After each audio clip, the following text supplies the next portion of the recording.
Yeah, Rival is a dangerous guy because it's a boxing. One punch, go home. This is dangerous, man. I know, but.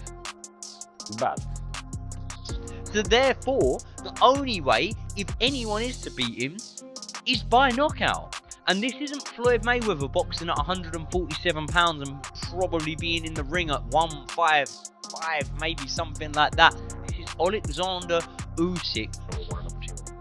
Yeah, Fury perceived number one. AJ at the time, one. Black, number two. He's taken, like, right, who's the next in line? Right, fight him. Yeah, that's what he's doing. During a live interview, Alexander Usyk took a playful yet pointed jab at Floyd Mayweather, confidently stating that he's faced the toughest opponents throughout his career and always come out on top. He went a step further, claiming that even at this stage, his footwork is superior to Mayweather's. It wasn't just trash talk, it was a bold statement underscoring Usyk's elite conditioning and the high-caliber challenges he's conquered to reach the pinnacle of the sport. Please don't be afraid. Good evening, hope you're enjoying our Monday night football coverage. Alexander Usyk, not a bad striker in his time. Thierry and Jamie are in studio. If you were fighting Thierry Henry, how would you get inside of his head? Yeah, he is great player, but hey, Thierry, my legs better with you. Thierry, don't be afraid. My legs better. What'd you make of that? Sometimes you have to stay in your lane, and I will stay in my lane. As Alexander Usyk approaches the twilight of his legendary career, just 2 fights remain before he steps away from the ring for good. The announcement has sent a ripple of excitement through the boxing world. Fans, analysts, and fellow fighters are all laser-focused on what's next. With a storied legacy already cemented, Usyk's final opponents won't just be challengers, they'll be part of history. The anticipation is electric, as the sport braces to witness how one of its modern greats writes the final chapter of an unforgettable journey. There's 2 more fights in the bag. It's quite good. I interviewed him before. I sat down with him and had a chat with him before the Dubois fight. And yeah, he is like a true fighter. He's never fought in the Ukraine. He's never fought in his home country or defended his country. So that's got to be really good. I would imagine so, but with what's going on in the country, with this face still going on, that's not going to happen anytime soon. No, actually, I'd love to, yeah. I'd love to see peace in this country and for him and his family. And that would be an amazing event. As Alexander Usyk approaches the final stretch of his illustrious career, the WBO has officially ordered him to defend his undisputed heavyweight crown against interim champion Joseph Parker. With several potential opponents in the mix, this matchup has quickly taken center stage. Both camps now have 30 days to strike a deal before the fight heads to a purse bid. Parker's stock has surged following impressive wins over Deontay Wilder and Martin Bacol, earning praise from fans, pundits, and boxing greats like Lennox Lewis. Promoter Frank Warren has thrown his support behind the showdown, calling it the ideal challenge for Usyk before he bids farewell to the sport. My gut feeling is that Joseph Parker fights the WBO belt, but he doesn't fight Alexander Usyk. He fights the next man up. I haven't got the list in front of me, so I don't know the rankings.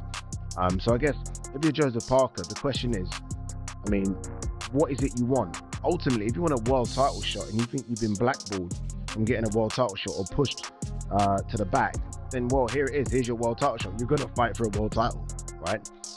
But if you're Joseph Parker, and I spoke to Andy Lee, it isn't just a case of fighting for a world title. You want to fight the number one for the world title, and that guy is Alexander Usyk. I would have given Joseph Parker the mic, and I would like Joseph Parker because there's a mean side to Joseph Parker. I think everyone sees the friendly side. I've seen the mean side, and I wanted Joseph Parker to say, "I want my shot. You've been ducking me."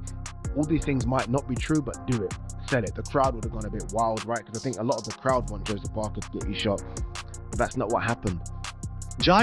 Rising star Jai Opetaia has made no secret of his admiration for Alexander Usyk, expressing a strong desire to one day share the ring with the undisputed champion.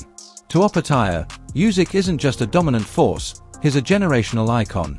His pursuit of a bout with the Ukrainian legend reflects the deep respect and inspiration Usyk has instilled in the next wave of elite fighters. A clash between the two wouldn't just be a high-stakes contest, it would be a symbolic meeting of eras, bridging past greatness with the future of the sport. I know what goal of yours is to go to heavyweight, You're give me a little smirk. Like, is that like a dream scenario for you to fight one of those two guys? I would love to fight Usyk, respectfully. I've always been so close to him. You know what I mean? Like I was, but I was 16 years old. I qualified for the Olympics. I competed at 17, little kid, and he won that Olympic Games. Like I've always been there. You know what I mean? I've always just been. It wasn't my time yet, you know, but I feel like my time's coming. Alexander Usyk has built an extraordinary legacy by consistently taking on the most dangerous names in the heavyweight division. While many champions achieved greatness in the lighter weight classes, Usyk made the bold leap to heavyweight and didn't look for easy fights. He chased the biggest threats the division had to offer. Analysts have called his move not just daring, but historic. His back-to-back victories over Tyson Fury, a fighter once considered nearly untouchable, serve as a defining statement of Usyk's dominance and fearless pursuit of greatness at the highest level. He's by knockout. He's by knockout. And this isn't Floyd Mayweather boxing at 147 pounds and probably being in the ring at 155, maybe something like that. This is Alexander Usyk, who is fighting big men, sometimes giving up 40-pound weight advantages. And unfortunately, that does mean that if Alexander Usyk goes on for 4, 5, 6 more fights, of course, he is going to be defeated, in my opinion. But I would love that to not be the case.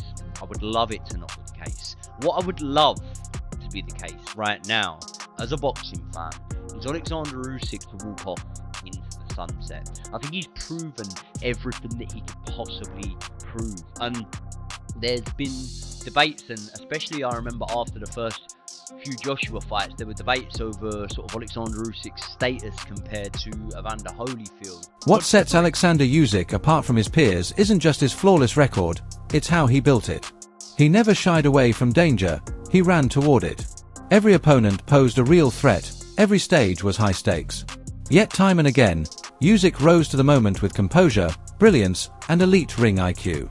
His footwork, timing, and tactical versatility allowed him to outthink and outmaneuver even the biggest and most feared opponents. Usyk's name now transcends championships. He's more than a title holder, he's a symbol of fearless ambition and masterful execution. In a sport where legacy is measured by both who you beat and how you beat them, Usyk stands in a class of his own. Sort of Alexander Usyk's status compared to Evander Holyfield.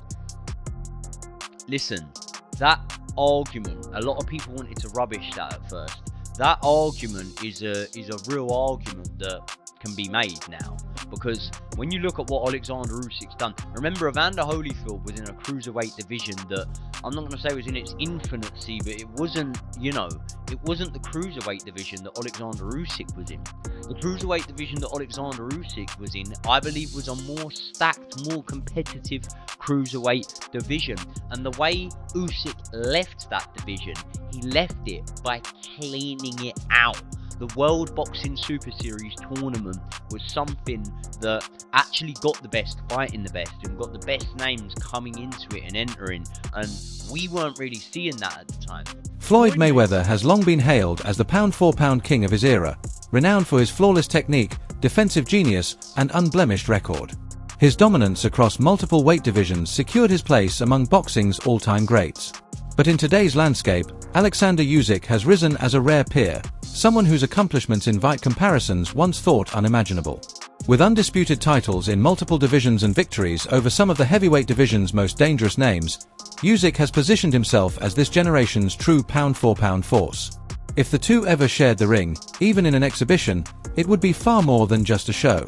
It would be a clash of contrasting styles, legacies, and greatness, an encounter between two masters who defined their times in entirely different ways. I think Floyd is one of the worst fighters ever. That's my hot take. Now let me talk. Now that I got y'all baby, I think we always say like, oh, how great Floyd is. But when you really sit there and think about it, Floyd was really special. Like, when we talk about generational, it's gonna be a very, very, very long time. When Pernell was great, he was a great defensive wizard. Pernell trapped himself a lot. He was able to find himself out of his own. Pernell would give up outside lead foot position to a lot of big punchers, and he was still able to be elusive and get away. That's impressive. Floyd would sit on the ropes against guys like Canelo, Pacquiao, De La Hoya, Hoda, and either evade every shot or get away. Generation, like Floyd is crazy. He's not my favorite fighter. He's far from my favorite, but I mean, I think he's the best pound-for-pound fighter of all time. So there's much to go for. Did Floyd fight everybody he was supposed to? No, we got to be honest. He just did. Most people don't. Did Floyd fight everybody at the best? No, that's impossible. Was Floyd the most slippery, defensively sound, technical boxers of all time? Hell yeah. Like I said, I'm not the hugest Floyd fan, but I just sit here watching dominate my boy Canelo. You guys know Canelo, he's one of my favorite guys. Floyd, different type of boxer. You know, we hated him when he was here. I kind of miss Floyd. Floyd Mayweather's legacy is built on precision, control, and flawless execution. In contrast, Alexander Usyk's greatness is forged through relentless movement, pressure, and razor-sharp ring IQ. While Mayweather mastered the art of finesse, Usyk embraces the chaos of high-stakes battles, elevating himself through constant challenge, never taking the easy road. His dominant performance against Daniel Dubois was a masterclass in this approach. Dubois brought raw power, but Usyk neutralized it with superior footwork, timing, and strategy. It wasn't just a win, it was a lesson in how intelligence can dismantle brute force. That fight didn't just add another name to Usyk's resume, it further cemented his legacy as a fighter who conquers bigger, stronger opponents with unmatched skill and mental mastery. Up in different directions. Even I wasn't sure because although I believe Usyk is the fighter of the generation in this weight class, he's at an age where, you know, overnight you sort of show up and you don't have it anymore. You know, Ali randomly lost to Leon Spinks around this age or whatnot. You know, so you know you could get where all of a sudden, you know, it's not there on the night. So. And you know, you had heavyweights take 1 second, one split second, you're off. Yeah, exactly. And you also had a very motivated Dubois to add to that second. You know, who's a very powerful puncher and has sort of this bully mentality when he gets you in an uncomfortable position. But you know, Usyk, you know, flawless performance technically. You know, stepping out to that weak side consistently, mixing up the jabs, making things uncomfortable for Dubois rhythm-wise.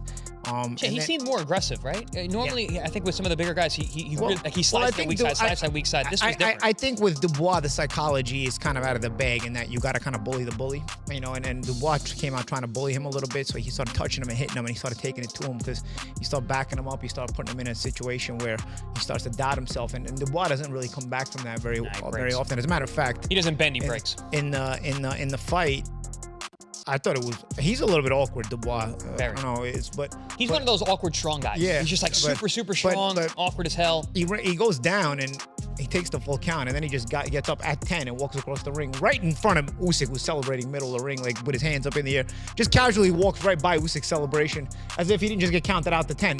Foreman Ali. Remember, he walks right to his corner. Yeah, but I was like, dude, you gotta got out. You waited to 10, and then he was a beaten man. You waited to 10, and then not only you get up, you don't even have the presence of mind to realize like I'm walking right into the picture where he's celebrating. But Paulie, he was a beaten man before the first knockdown. You saw his spirit leave his body. Not as if he's dying. I mean, his fighting spirit just completely leave his body. And we've seen that before. It happened the last time. And a lot of people were asking me during fight week. They're like, "Hey, man, Dubois looks really good. What do you think?" I'm like, it doesn't matter. Turki Alalshikh has emerged as a powerhouse in modern boxing, credited with making blockbuster matchups a reality. His growing influence has sparked speculation that even the most unlikely fantasy fights, like a potential showdown between Floyd Mayweather and Alexander Usyk, could actually happen. While the odds remain slim, Alalshikh's track record and reach in the sport can't be overlooked. If anyone has the pull to unite two icons from entirely different eras and weight classes, it's a promoter known for turning the impossible into must-see events.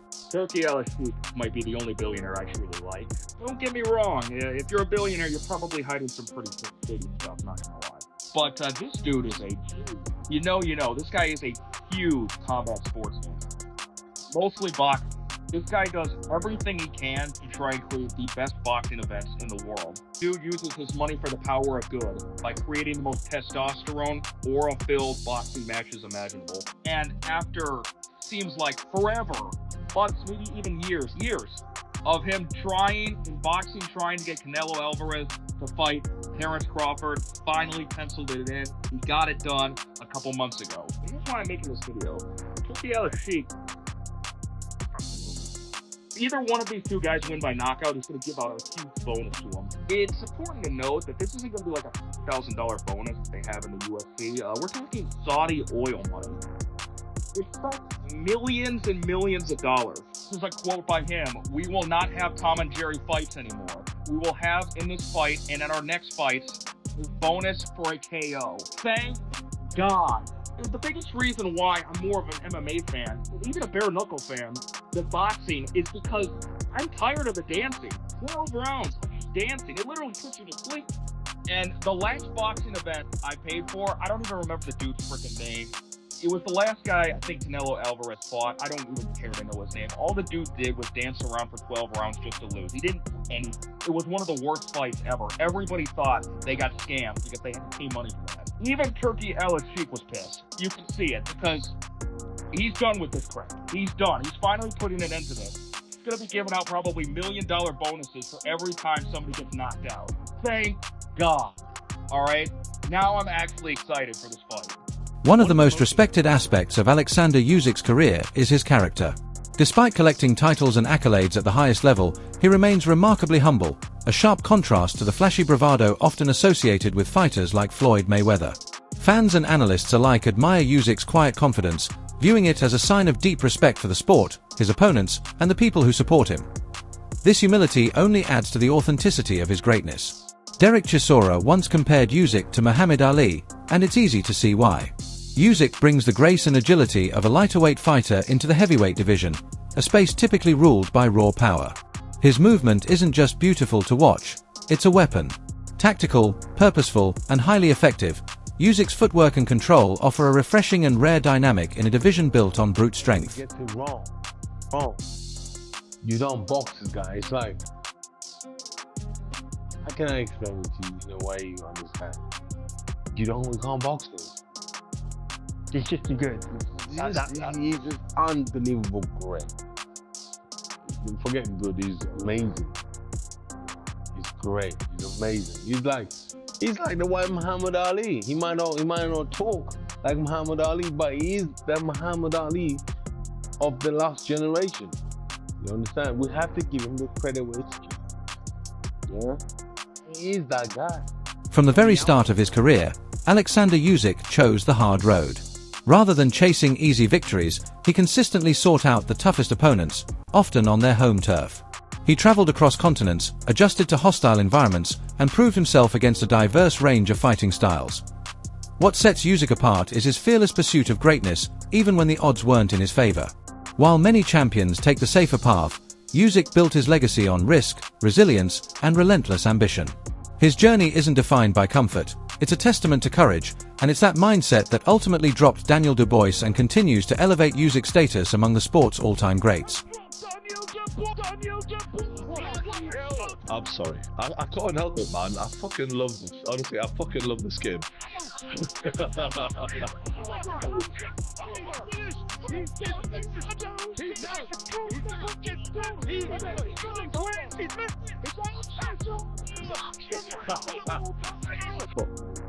I'm sorry if I'm going on like a lunatic, right? But it was unbelievable. And it's funny how this fight all came about, right? The controversy in the last fight, which for me was never controversial. It was a low blow, simple as that. And I don't think we've ever seen Alexander Usyk ever look for an easy way to win. In fact, I think of all the fighters on planet Earth, he is the one who takes the hardest road to win. There's no tune of fights for Alexander Usyk.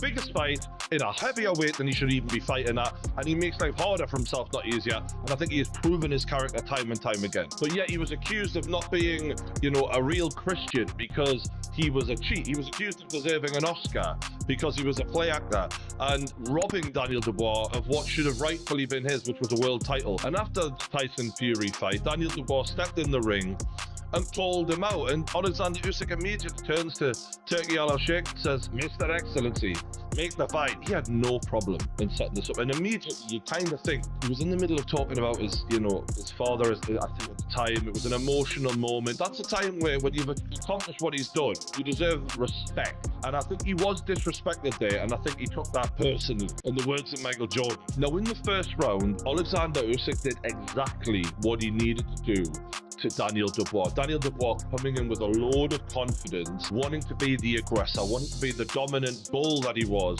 against Anthony Joshua. Boxing trainer and analyst Russ Anber offered insight into Alexander Usyk's mindset during his recent fight, describing it as a form of quiet fury. Despite all his accomplishments, Anber noted, Usyk still feels overlooked by parts of the boxing world. particularly segments of the British media. That sense of being underappreciated became fuel. Usyk didn't step into the ring just to win, he came to make a statement. His laser-sharp focus and precise aggression showed that this wasn't just another title defense. It was a deliberate effort to silence doubters and solidify his place among the greatest boxers of this generation. I think he went out there with bad intentions, didn't he? I think he was on a mission to prove that, 38 isn't old yet. And I was talking to some other guys, including Richie Woodall, and saying that, he's gotten better. If you look at his last 3 fights, the first Fury fight, second Fury fight, and this one, each one has gotten better, more dominating each time. So, age is a number, I guess. When you're in the gym all the time, it takes a long time to age. When we spoke on Thursday, I could tell you were genuinely confident, but did you believe it could be so early and so conclusive? No, I'd be lying to you if I said that. No. I thought it could be dominating. I thought he was doing the things that I think Dubois did, what I expected him to do, and Usyk did what I expected him to do. That's it for today's video. Stay tuned until next time. That wraps up today's video. Thanks for watching. Stay locked in, and we'll see you next time.